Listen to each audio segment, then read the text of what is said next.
vámonos ahora con el tema sobre la mesa, porque, a ver, nuestro país está empezando a registrar un aumento considerable de contagios de COVID-19, al grado de que se está asegurando, ya empezamos en esta quinta ola. Y mire, en este contexto, más de la mitad de los estados del país ya eliminó la obligatoriedad del uso del cubrebocas, han retirado algunas medidas sanitarias. Estas medidas, como el uso del cubrebocas, ¿deben de ser responsabilidad del Estado, responsabilidad del ciudadano, o cómo tenemos que interpretarlo? Porque, híjole, como testimonio viviente de todo esto, sí, hay un incremento y bastante considerable. Así es como le cedo este espacio a nuestro director editorial, Raúl Frías Lucio, y a Eduardo Manzanares. Señores, es el tema sobre la mesa. Gracias, Magda, qué gusto saludarte, muy buenas tardes. Eduardo, bienvenido a este espacio Raúl. de comentario. A ver, hay muchos temas, desde luego, estamos atentos a lo que pasa en la cumbre de las Américas allá en Los Ángeles, pero quisimos hacer este espacio, me parece, Eduardo, porque es importante ver lo que está sucediendo. Ya se mencionaba, sí, la obligatoriedad de esto ya de alguna forma ha pasado. Nosotros mismos estamos cansados del cubrebocas y se ha relajado totalmente. Ya todos esos decretos que en muchas entidades se aplicó como un instrumento obligatorio, sí, ya se han derogado casi la mayoría de las entidades. ¿Y qué es lo que empezamos a ver? Bueno, lo que se esperaba, un incremento de casos de contagios de COVID que empezamos a ver, no todavía con los casos muy marcados que durante mucho tiempo tuvimos en los meses pasados, pero sí, mira, esta gráfica nos indica claramente, este primer cuadro que vamos a ver, es cómo se han comportado los casos positivos de COVID que la misma autoridad ha venido registrando.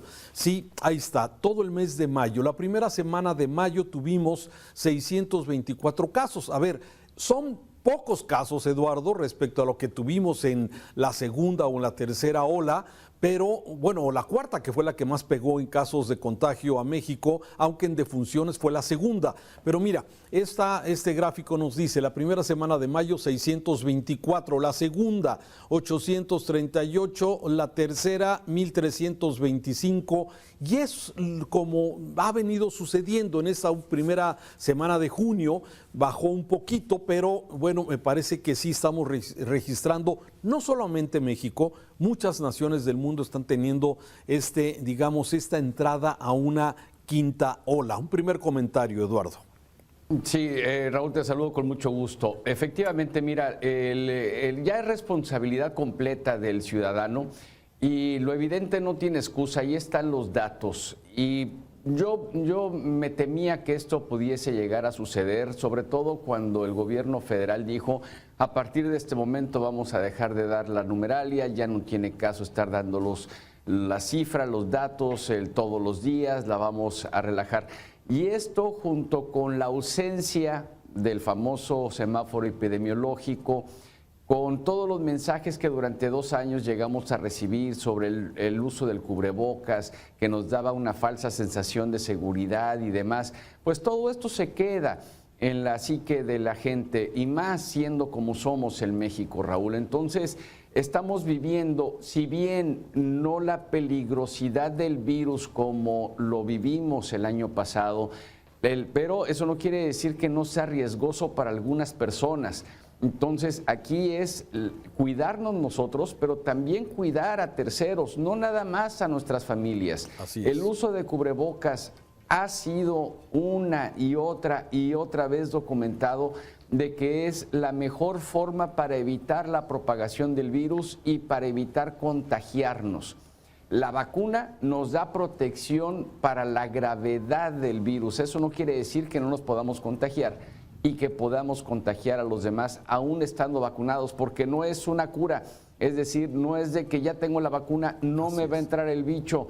No, sí puede entrar el bicho. Afortunadamente ya las variantes del SARS-CoV-2 son menos agresivas, no se instalan en la parte baja del sistema respiratorio, sino más en la parte alta, se queda hacia la garganta. Pero eso no quiere decir que no la pasen mal o que no la pasemos mal.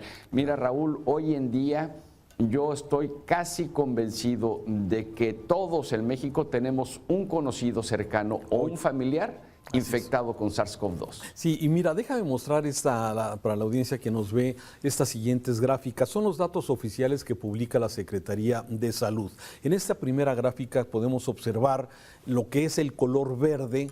Bueno, y ahí podemos ver claramente las diferentes olas. Tenemos la primera, que en México nos pegó muy poquita, luego la segunda, que fue importante, luego la tercera, y la cuarta ola en casos de contagios fue la que más nos golpeó a los mexicanos. Y ahí tenemos al final de la barra verde, tenemos cómo empieza a subir. Lógicamente hay una diferencia abismal todavía respecto a los casos que tuvimos en esta cuarta ola en contagios. Y la siguiente gráfica que quisiera compartir contigo, Eduardo, para escuchar, esta es la de las defunciones. Aquí podemos ver en México cómo nos golpeó cuando ya estaba controlada la pandemia, decía el gobierno federal, cuando de alguna forma había esos mensajes optimistas y bueno, tuvimos cuando se habló de los 60,000 muertos que sería una catástrofe y bueno, hoy tenemos oficialmente más de 300,000 muertos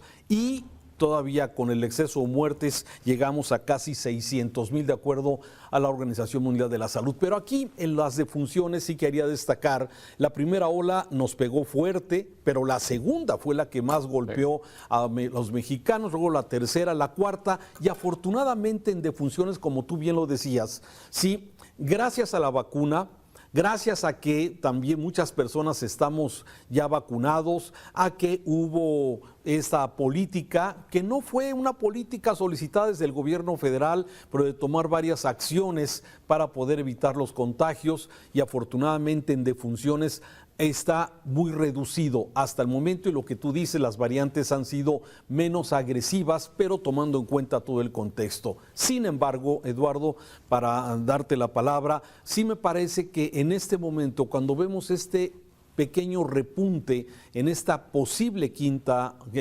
ola, sí, y con los datos que acabo de presentar, sí deberíamos de alguna forma de lo que tú dices, que cada uno en lo personal, esta responsabilidad de usar este aparato, de usar este instrumento para poder de alguna forma evitar enfermarnos y contagiar a los demás. No es lo mismo estar en una plaza pública, estar en un estadio, aunque los dos están al aire abierto, pero el contagio de las personas que están hablando, que están gritando, que están estornudando en un estadio, en un evento, lógicamente hay una gran hay una gran posibilidad de que haya contagios. Y tú bien lo dices, en esto hoy conocemos todos personas que están enfermas dando positivos a COVID en este momento.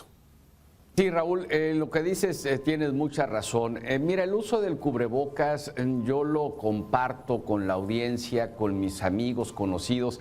Es como la ropa interior, es como los calcetines. O sea, estamos acostumbrados a vestirnos, a usar ropa interior.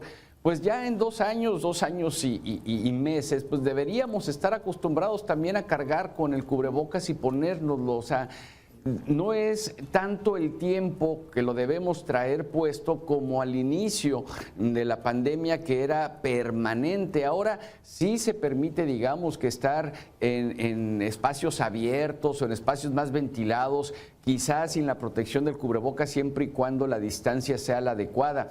Pero corremos aún así el riesgo, lo que tú acabas de decir. No es lo mismo yo estar sentado solo en la banca de un parque que estando al lado de miles de personas en un estadio de fútbol en el que todos gritan, cuando el efecto aerosol pues obviamente se multiplica y se exponencia.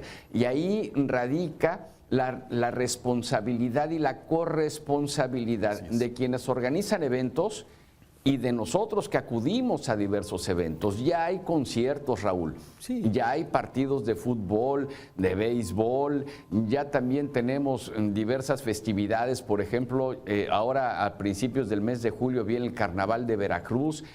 Aquí lo único que pues se le solicita a la población es que sigamos siendo responsables con nuestra salud y evitar llegar a un hospital, porque eso sí no lo sabemos, no sabemos si la vacuna que tenemos nos va a terminar protegiendo de la enfermedad grave, porque hay un porcentaje todavía de no efectividad de la vacuna y va a depender de nuestro organismo, cosa que nosotros no sabemos.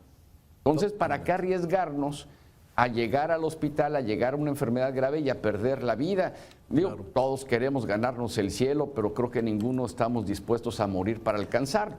Aquí lo importante, me parece, es, los gobiernos no van a hacer, el gobierno federal no va a ver de alguna forma por la salud. Ya lo han dicho, prohibido prohibir, aunque a veces prohíben otras cosas, pero prohibido prohibir, dice el presidente. Entonces, ¿qué es lo que queda? La responsabilidad personal. No queda de otra. Sí, ya los gobiernos han cedido a este tema, se ha antepuesto el tema económico y las actividades prioritarias, desde luego, muy importante, pero bueno, ya lo vimos. Estaba revisando los datos internacionales de las personas que perdieron la vida por el COVID en estos 2 años y medio que tenemos de esta enfermedad. 6.329.000 personas murieron en el mundo o han muerto en el mundo hasta el momento. 6 millones. Sí, estamos hablando de una cantidad de tragedias, 6 millones de tragedias para las familias que perdieron a sus seres queridos. Estados Unidos es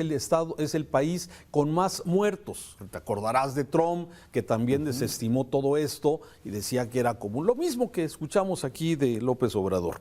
Sí, 1.035.000 muertos en Estados Unidos. Y luego vendría Brasil con 677.000 muertos en este país. Y aquí es donde, de acuerdo a los datos de la Organización Mundial de la Salud, México, con los oficiales, los más de 492.000 que reconoce Secretaría de Salud, pero que la Organización Mundial de la Salud en el exceso de muertos marca 626.000 muertos, estaríamos como el país número 3 con más fatalidad en el tema de COVID. Y luego vendría la India con 524.000 muertos de acuerdo a los registros que se tienen oficialmente de ese país. Es decir, hoy podemos decir, Eduardo, que el manejo, que la forma como el gobierno federal manejó el tema de la pandemia en México, lamentablemente no fue ejemplo, como se dijo